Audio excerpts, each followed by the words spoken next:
In public procurement news this morning coming out of Trinidad and Tobago, so members of the Office of Procurement Regulation, more commonly known as the OPR, they're going to be meeting with members of a joint select committee on finance and legal affairs. Now, the purpose of this meeting is to conduct a follow-up inquiry regarding the implementation of the new public procurement system.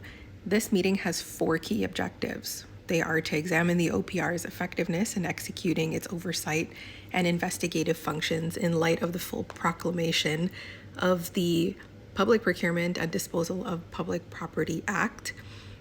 Number 2 is to conduct a preliminary examination of the level of compliance of public bodies with the requirements of the public procurement legislative framework. Now, since we're about 3 weeks into the state of emergency in TNT, that's going to be really interesting to hear about, because I imagine that immediately that the OPR has gotten some insights onto the level of compliance surrounding purchases made with the state of emergency being used as rationale for those purchases.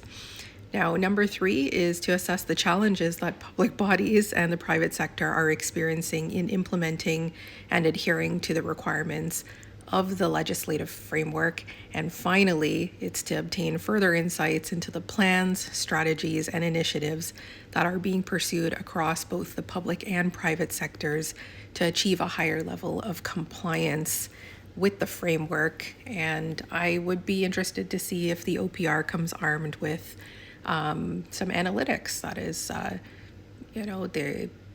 how well they're achieving their SLAs, what are some of the outcomes of their initial KPIs, like, performance measures, so to speak. So follow along with me throughout the day. I'll be giving you the key takeaways and my thoughts on what has transpired out of the meeting. We still have a bit of time left for that to conclude, as it's currently in progress, so stay tuned.